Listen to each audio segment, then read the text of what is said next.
Welcome back. You're watching Beyond World is One. I'm Shiban Channa. Let's start with the headlines.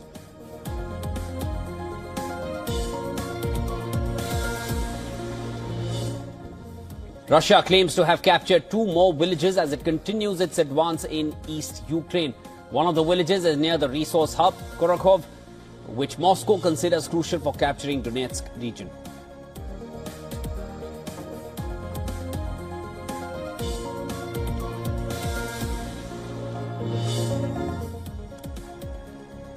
Kuwait bestows its highest honour, Mubarak Al-Kabir Order, on Prime Minister Modi. This is the 20th international honour given to the Indian Prime Minister by a country.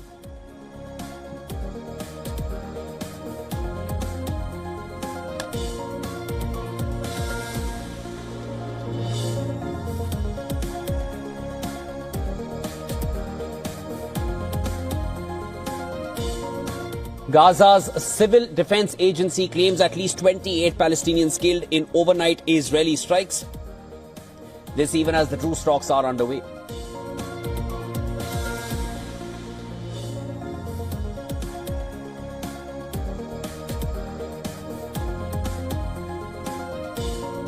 Four people killed in southwest Turkey when an ambulance helicopter collided with a hospital building and crashed into the ground. No one inside the building or on the ground is said to be hurt.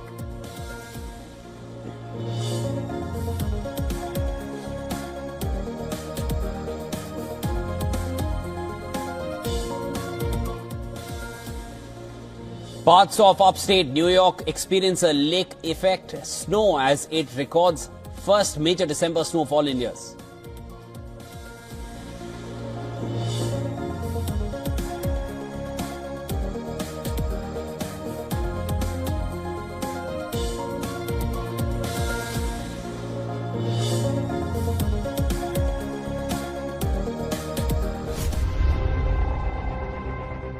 At least 13 people have died and 2 are critically injured after a ferry capsized off the coast of Mumbai on Wednesday evening. Confirming the casualties, Maharashtra Chief Minister Devendra Fadnavis said the incident occurred around 3:55 p.m. when a passenger vessel named Neil Kamal capsized after colliding with a Navy boat. The Chief Minister announced that an ex gratia of 5 lakh rupees will be provided from the Chief Minister's Relief Fund to the families of those who lost their lives. The Chief Minister said the incident took place near Mumbai on Butcher Island. 101 people have been rescued. Among the deceased, 10 were civilians and 3 Navy personnel. 2 critically injured individuals are being treated at Navy Dockyard Hospital. The Indian Navy, Coast Guard and police deployed 11 crafts and 4 helicopters for the rescue operation. A spokesperson for the Navy explained that the collision occurred when an Indian Navy craft lost control during engine trials in Mumbai Harbour due to an engine malfunction. The Navy said 99 survivors had been rescued so far. At least 13 people, including 4 children, have been killed in 2 separate stampedes in central and south Nigeria. The incidents happened after large crowds gathered to collect food and clothing at annual Christmas events. Now, the first 10 people were killed in a stampede in the early hours at the Holy Trinity Catholic Church in Maitama, an upmarket part of the capital, Abuja. As per the local police, more than 1,000 people were evacuated from the church. We got information that in this church, while distributing food, palliative and other things to members of the public, that there was a stampede. And police officers, especially of the Rapid Response Squad, moved into the place immediately. And we discovered that a lot of people were stampled. It took a lot of effort to be able to move them immediately to the hospital. But unfortunately, we lost 10 people. And I think we had 4 children among those who have lost their lives. Also, 3 people were killed in Okija, also during a community center food distribution drive. Following the incident, Nigerian President Bola Tinubu cancelled all his official events in Lagos. The two incidents come days after another such stampede in Africa's most populous country, amid a growing trend by local organizations, churches and individuals to organize charity events ahead of Christmas. As the country struggles with the worst cost of living crisis in a generation. There's hunger in this Nigeria. Everybody needs food.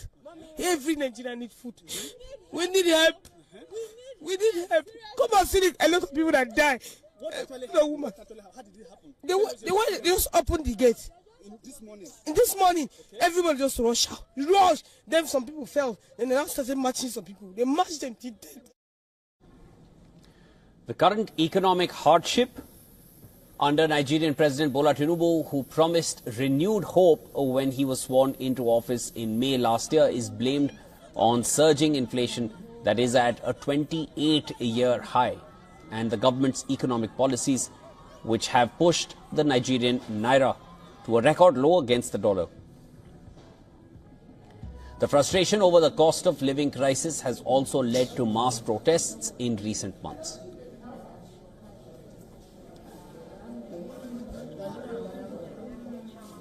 Developing tonight, a man is dead after law enforcement says he drove through a mall in Killeen, running over multiple people. A DPS sergeant says the suspect drove through the front of the J.C. Penney and ran over several people there. 4 people were rushed to the hospital with injuries ranging from severe to minor. Their ages range from 6 years old to 75 years old. A 5th person drove themselves to the hospital. The sergeant said there was no active shooter in this situation. The Killeen Police Department said this started after a police chase in Belton ended at the mall. A trooper and a police officer ran after the suspect when he drove into the store. Several agencies fired shots at the suspect to stop him, and he died at the scene. The mall is closed while the investigation continues. We have the very latest numbers on deportations in this country. They have surged to a 10-year high.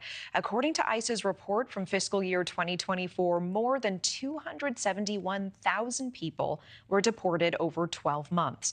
That surpasses numbers recorded during the Trump administration.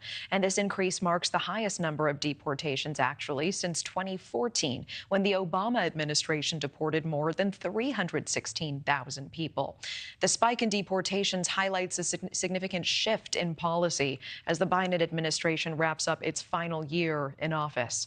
And these new numbers come ahead of Trump's second term. He has vowed to begin mass deportation efforts, and one state is already eager to help. Oklahoma, where officials are preparing their state's own deportation plans, and they start in prison. News Nation correspondent Jorge Ventura tracking this. He is live for us in Oklahoma City. Jorge.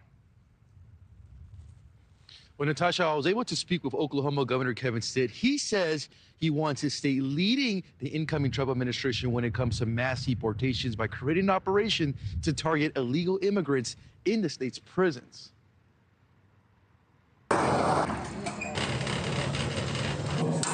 You're an illegal immigrant breaking the law, you're not only going to be held accountable, but you're going to be deported from our state and our country.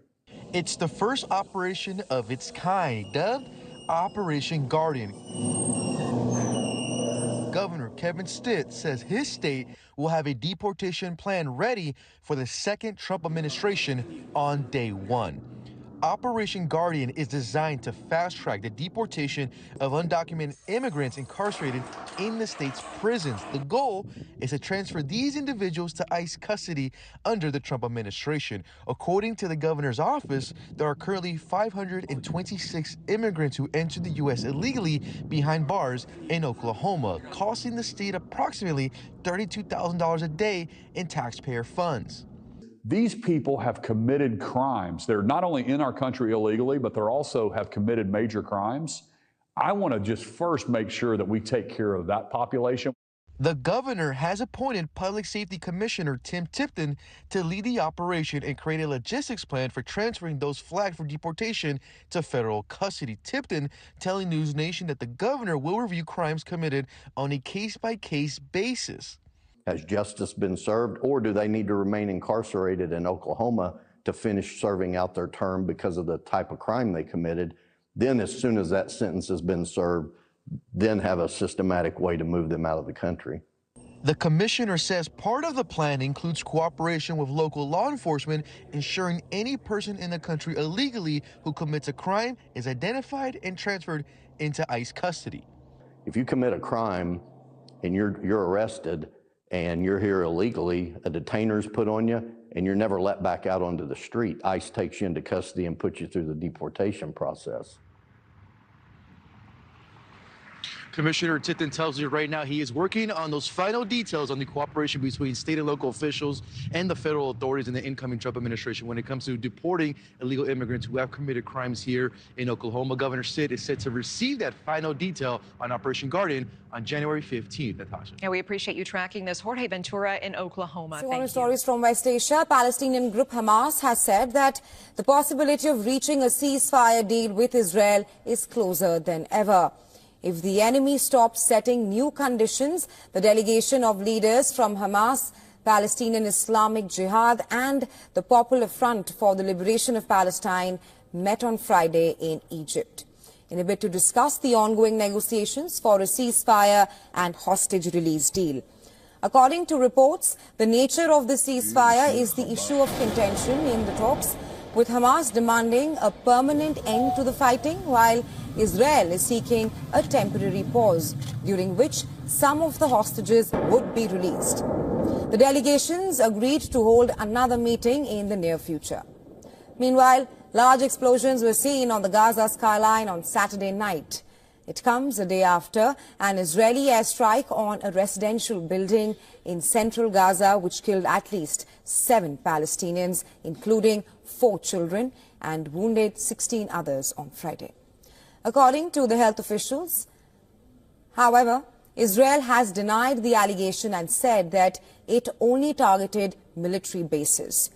In yet another event, Israel has accused the Pope of double standards after he condemned the killing of children in Gaza, describing it as cruelty and not war. Meanwhile, chorus grows in Israel calling on Prime Minister Benjamin Netanyahu to resign. The demonstrators were seen carrying placards and waving Israeli flags.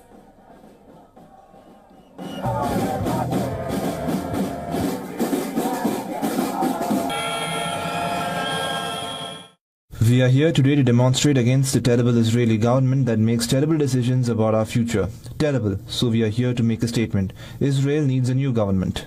A missile fired from Yemen hit Tel Aviv this morning. It's a very rare case of Israel's missile defense systems failing to intercept a projectile fired at the city. The missile was believed to have been fired by Yemen's Houthi rebels, who control around a third of that country's land. The IDF says at least 16 people were hurt, but no deaths have been reported. Israeli Prime Minister Benjamin Netanyahu took the stand for a 4th day of testimony in his corruption trial. The Israeli Prime Minister is on trial in 3 corruption cases. He faces charges of fraud and breach of trust. Watch.